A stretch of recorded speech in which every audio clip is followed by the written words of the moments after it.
good to see you, even though I don't see you. It's good for you to see me, because it means you're watching my videos, which means I'm helping. I hope. I really hope I'm helping.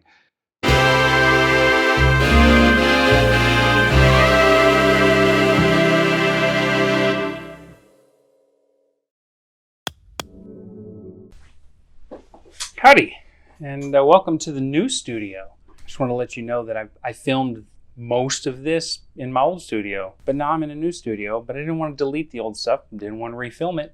So I'm going to show it to you anyways. And in addition to subscribing to this channel and ringing that bell, go check out Azuma Media Solutions. I'm the director of content and media there, and we've got some exciting stuff going on, especially if you're in the West Texas area.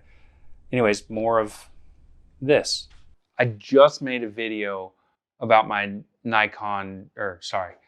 about my Sigma 70-200 f2.8 for Nikon, though they make it for Canon too. And there's one thing I don't like about it. I shoot crop sensor. I shoot APS-C cameras. That's just what I use. We can argue about that later. If you want to pick that fight in the comments, we can do that too. That's fine. But the drawback is I use my 17-50 f2.8 most of the time for wide to slightly long lenses, lens range, zoom range.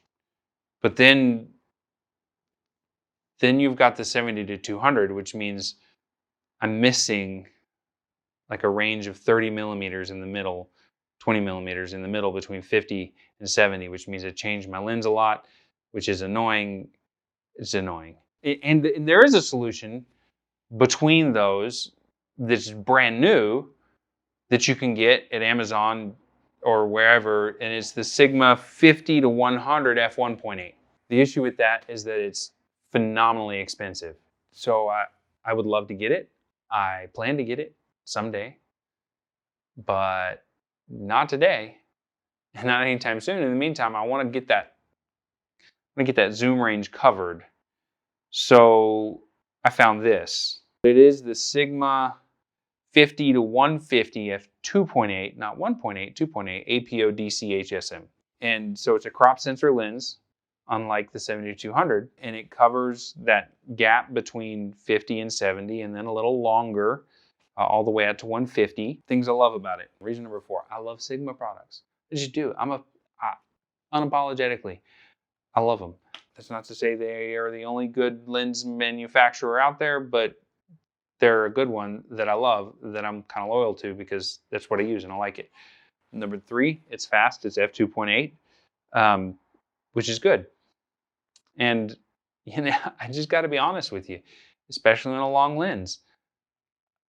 The difference between f2.8 and 1.8, I can't tell the difference. I personally cannot tell the difference, and I shoot what I like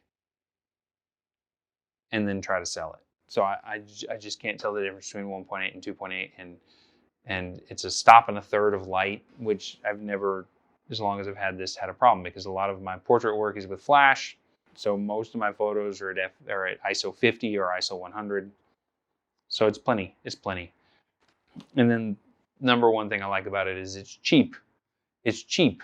I got this for $150, where the updated version, the 50-100 f1.8, is 10 times as expensive as that. So that's what I like about it. I got it on eBay. It's used.